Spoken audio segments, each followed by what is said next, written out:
مسئلہ ہے حرام امور پر خرچنے کا خوف۔ انسان اپنی زندگی میں جب مال و دولت کی فراوانی ہوتی ہے تو بعض اوقات انسان سرکشی کرتا ہے۔ حرام امور پہ خرچنا سرکشی ہے۔ ان الانسان لیطغی ان رآہ استغنی، انسان جب خود کو بے نیاز دیکھتا ہے تو طغیانی کرتا ہے، سرکشی کرتا ہے، اور خداوند متعال کی دی ہوئی نعمتوں کو حرام امور پہ خرچتا ہے، شراب و کباب کے لیے خرچتا ہے، بیہودہ امور کے لیے خرچتا ہے، جوئے کھیلتے ہیں، سود کے لیے کاروبار کرتے ہیں، حرام امور پہ خرچتے ہیں، یہ طغیانی ہے۔ تو حرام امور کا خرچہ خداوند متعال کی اجازت اس پہ نہیں ہے کہ اللہ کی نعمتوں کو حرام امور پہ خرچیں۔ وہ جو زندگی کے اخراجات ہیں اس پہ خمس نہیں ہے، اس میں حرام اخراجات شامل نہیں ہے، تو لہذا حرام امور کا خرچہ معونِ زندگی میں شامل نہیں ہے۔ لہذا زندگی کے حرام اخراجات کا خمس ادا کرنا واجب ہے۔ گناہ اپنی جگہ کہ 1 روپیہ بھی اگر انسان نے گناہ پہ خرچا تو اس کا گناہ اپنی جگہ، بعض اوقات گناہان کبیرہ میں سے ہے، بعض اوقات گناہان صغیرہ میں سے۔ سود کے لیے کاروبار کرے، سودی کاروبار گناہان کبیرہ میں سے ہے۔ رشوت خوری یا رشوت دینا وغیرہ بغیر کسی مجبوری کے تو وہ بھی مثلا گناہان کبیرہ میں سے ہے۔ اور اسی طرح دوسرے تیسرے گناہ،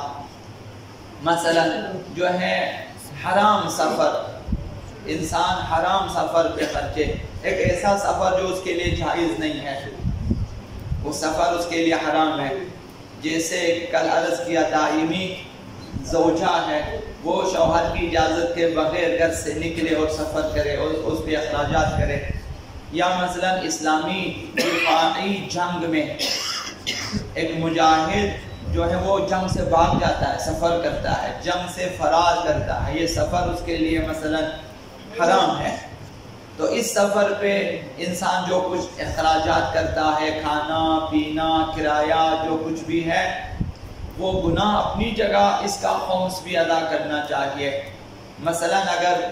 20,000 50,000 روپیہ اگر اس پہ خرچ ہو گئے ہیں اس سفر پہ تو اس کا 20% آپ کو ادا کرنا ہوگا بعنوان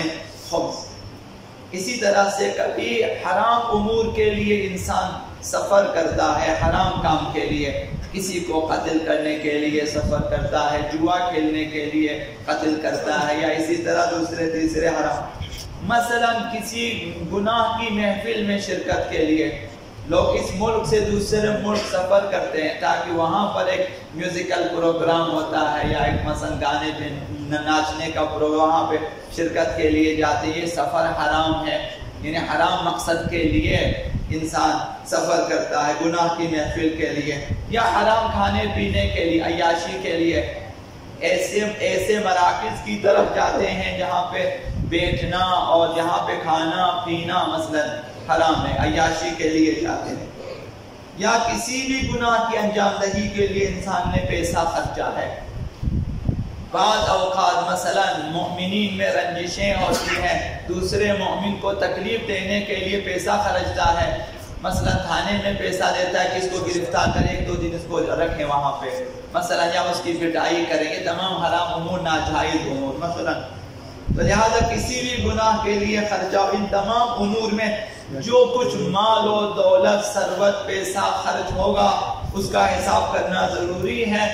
اور اس کا 20% ادا کرنا ضروری ہے۔ اس کے بغیر توبہ بھی کافی نہیں ہے کہ چلو میں آئندہ نہیں کروں گا، انسان توبہ کرنا، آئندہ میں حرام امور میں پیسہ نہیں خرچوں گا، تو یہ توبہ کافی نہیں ہے، کیونکہ اس توبے کے علاوہ اس پر خمس بھی واجب ہے، جو کہ شاید عمومی طور پر نہیں بتا، یہ تمام فقہا کا ہے۔ اس میں آپ جو ہے دیکھ سکتے ہیں جو بھی حرام امور میں ہم نے خرچہ ہے، گناہوں پہ خرچہ ہے، مثلا گناہ خریدا ہے، گانے خریدے ہیں اور اسے ناجائز فلمیں خریدی گئی ہیں، ناجائز کھانے پینے کی چیزیں خریدی گئی ہیں، بہت ساری چیزیں خریدی گئی، ان کا حساب کرنا ہوگا اور خمس ادا کرنا ہوگا 20% اور پھر توبہ کرنا چاہیے خدا متعال کی بارگاہ میں کہ آئندہ جو ہے میں مثلا گناہ پہ پیسہ نہیں خرچوں گا. صرف توبہ کرنا کافی نہیں ہے. لہذا مومنین کے لیے زیب نہیں دیتا کہ وہ خدا متعال کی دی ہوئی نعمتوں کو کسی گناہ پہ خرچے.